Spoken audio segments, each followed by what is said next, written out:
Hey, oh, sorry. Oh, no problem. We're all set. Oh. So, you let me know, okay? We'll try and set something up for the end of the week. It'll be great. Great. All right. Bye. Bye. Oh, you got the stuff from the Holocaust Museum. Yep. Just got it in this morning's mail. Can you imagine having to wear one of these? Yeah, actually, I can. Millions of people reduced to a patch. That's what fascism's all about. Well, I can't wait to see what you do with these. It's one class I don't want to miss. May I help you? You've been a big help to my brother. Oh, Jason.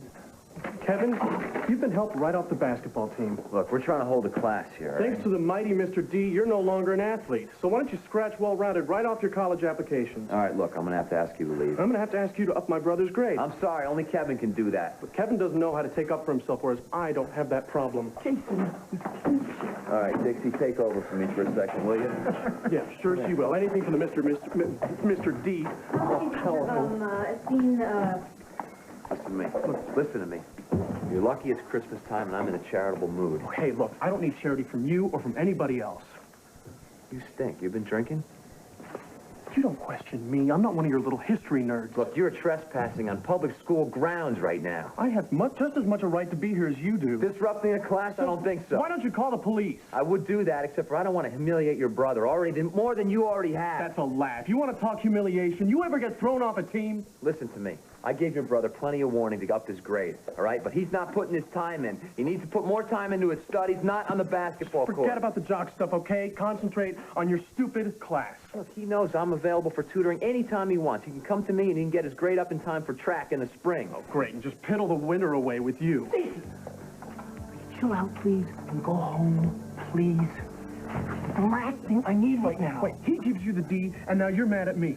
Look, I'm just trying to help you out. Listen to me, Jason. If you really want to help your brother, you encourage him to write a paper over the break. Yeah. All right? Everybody can do that in this class to bring their grade up. You got it? That's fair. That's Help fair. him out. Please, Jason, go home. I'm sorry, all right? I'm sorry, Mr. All right, it's all right. Let's go back to class, all right?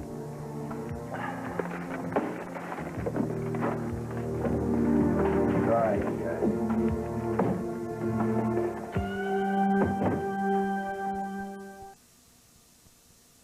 The man doing the shooting, he was an SS man. He sat, his legs swinging. He had a rifle in his hand and a cigarette. The people completely naked stumbled over the heads of those lying there and stopped at the spot indicated by the SS man. They lay down on top of the dead and wounded. Some stroked those still living and quietly spoke to them. Then I heard a series of rifle shots. Why didn't anybody do anything? It's a good question. People have been trying to answer that question for 50 years. Why didn't anybody do anything? What could they have done? And when? Before the final solution, the mass deportations, the murder of 8 million innocent men, women, and children, there was this.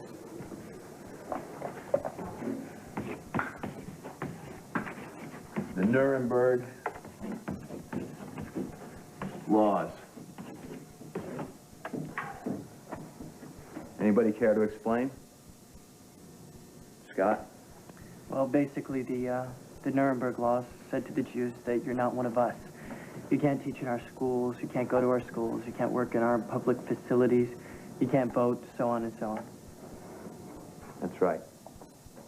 Once you start pointing a finger at people and excluding them on the basis of race, religion, politics, or gender, you've taken the first step toward a human catastrophe. Put a sign on people that aren't like you. These are the signs the Nazis used. Jews, Jehovah's Witnesses, homosexual, all branded enemies of the Aryan race, subhuman, set apart, demonized, and ultimately deported and killed. Wait a minute, Miss Billy. You said Jews, homosexuals? So funny, Bobby. Nothing. They came for the communists, and I wasn't a communist, so I didn't protest. They came for the socialists, and I wasn't a socialist, so I didn't protest. They came for the labor unionists, and I wasn't a labor unionist, so I didn't protest. They came for the Jews. And I wasn't a Jew, so I didn't protest. When they came for me, there was no one left to protest. That is from a German Lutheran minister who spent 7 years in a concentration camp. But why? Because he tried to help people. Bad move. What would you do, Mr. Warner?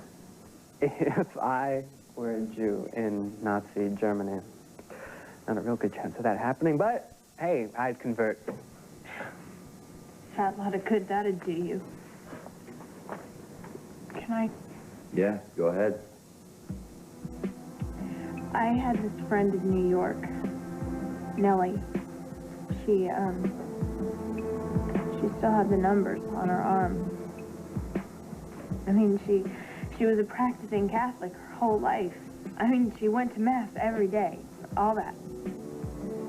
But her grandparents were Jewish. So, the Nazis sent her to Auschwitz.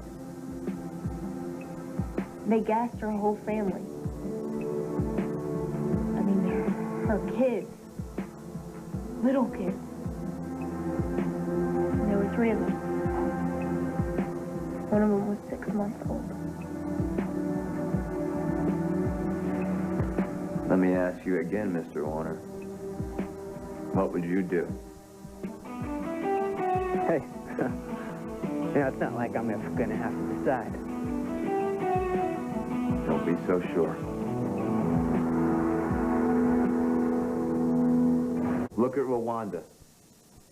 Millions of people, innocent people killed because of their tribe. Not soldiers. Families. Not politicians.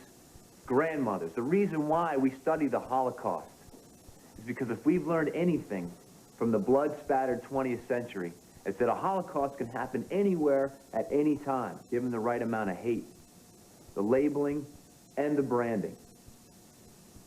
Anita, you don't look like an Aryan girl. You got gypsy blood inside of you, right? I got a patch for you, right here. Jacob, your last name's Rosenberg, right? Isn't it? Yeah, I got a patch for you right here. And you, I've heard you spouting Marxist rhetoric on the debate team. I got a patch for you. And me, I wear this pink triangle. Because I'm gay.